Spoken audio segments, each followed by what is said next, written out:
The VCs and mainstream media have had a stranglehold on crypto for some time now, manipulating how you must think to protect their own investments. As soon as a newcomer enters the space, they're immediately overwhelmed with misinformation, designed to channel and condition your thoughts to be aligned with theirs. This automatically prevents and restricts the ability to think otherwise for yourself, and too often leads to the fallout many retail consumers in crypto are facing today.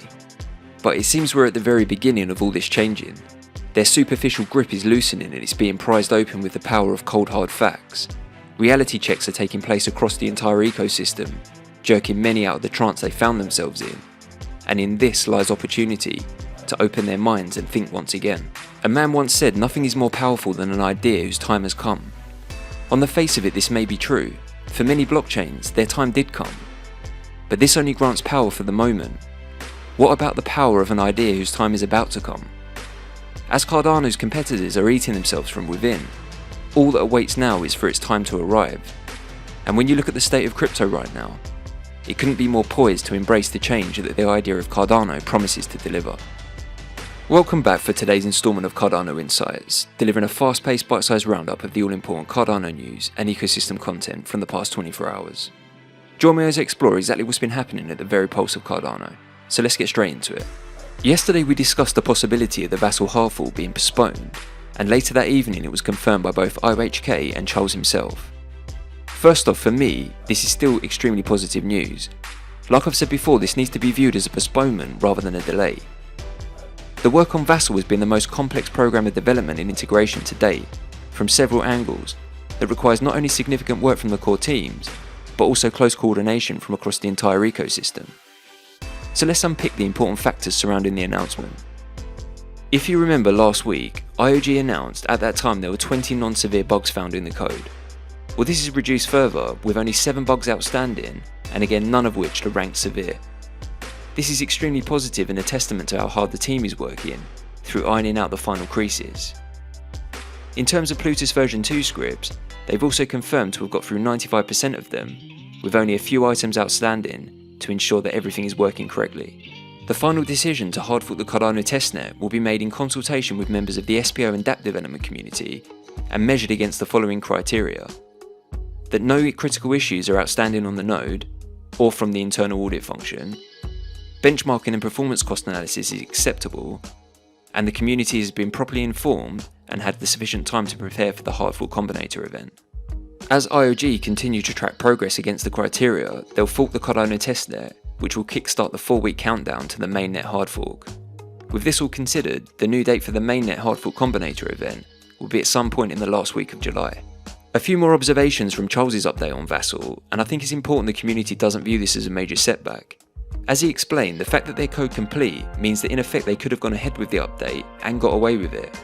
But in light of what happened to Terra Luna recently, he gave the directive to engineers that maybe it's wise to measure 3 times and cut once. This resulted in additional testing being added to the Plutus suite, above and beyond what they'd normally do for hard forks. Further to this, Charles also explained that the work and resources that went into the consensus event also impacted the ability to meet the original deadline set. I think if you weigh up the value consensus added to changing the wider narrative about Cardano, and the fact that in terms of adoption, it grabbed the attention of many outsiders to join the community, and recognise the fact that we are witnessing the rollout of true innovation in Cardano, I don't think anyone would have wanted to sacrifice this if it meant we got a June hard fork. I also think some perspective is warranted on the fact that from the average user's point of view, the Vasil upgrade is not going to change much in the short term, as the upgrade is significantly focused on improving the developer experience so that more complex dApps can be developed and deployed. Waiting another 4 weeks is pretty insignificant in respect to the fact that the Vasil testnet will still go ahead in June. This will mean developers will have a full testing environment to put their dApps through their paces, and also stress test the Vasil upgrade itself so that we can be sure that when it does finally ship, it's going to be smooth. With this in mind, we can still expect mainnet launches from some of our highly anticipated dApps from July onwards.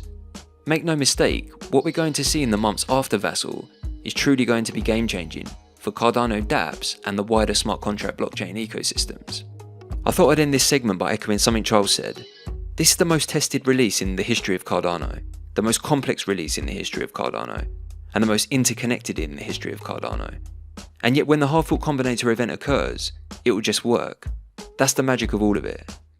I think the overwhelming majority of the Cardano community understands the importance of getting it right, as opposed to rushing it through just for the sake of meeting a deadline to appease the critics. That's just not how Cardano rolls. I've linked both the article and Charles's video in the description below, so if you haven't already, be sure to check them out. Next up, and I wanted to briefly cover something we spoke about on this channel last week, and something Charles pointed out yesterday when updating us on the status of Vasil. He started by touching on his congressional testimony, that's the formal invite to speak at the US House of Representatives, on June 23rd. He made it clear that he's fully expecting more than one question to be levied at him about the state of affairs in crypto.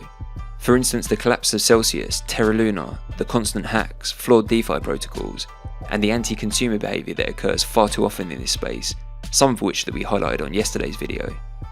And he made a real good point here. Many of Cardano's harshest critics are the biggest advocates for protocols that are collapsing, but there's little fallout or accountability for supporting such things.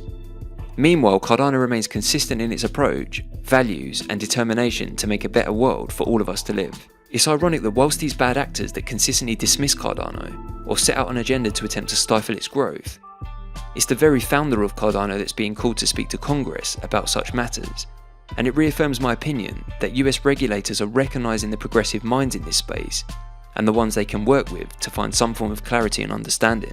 It's also likely that although many of these bad actors have done a great job in misleading the masses on both Charles and Cardano, this doesn't wash with Congress, and the more Charles makes an impact here, the more damaging it will become for the VCs, slowly weakening their narrative. Whilst many are fearful of regulation, the real quality blockchains will only embrace it, and in many respects be the ones that get to work with Congress to shape it. Charles recognises the importance of this, and so far I don't see another leader in the space putting in the same kind of effort in this respect. This should be a massive tell for anyone that's trying to work out where the future of crypto is heading, and what chains will not only survive, but thrive post-regulatory confirmation.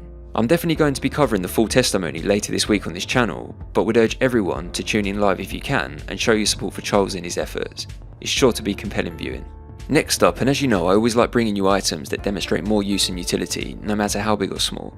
Every time more utility or function is deployed, we get a step closer to serving the kind of users that a blockchain like Cardano is aiming for.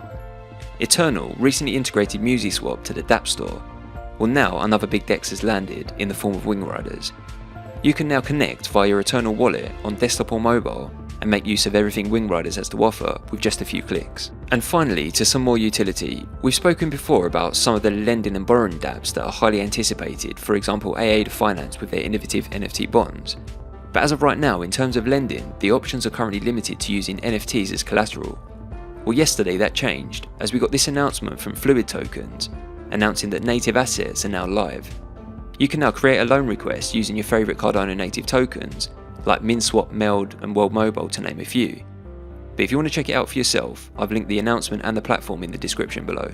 So that's it for another instalment of Cardano Insights. I hope you found value in today's video, and if you did like the content, please be sure to comment, like, share and subscribe to the channel. We'll be back soon with your daily roundup, and until then, thanks for watching, have a great day, and as always, keep it Cardano.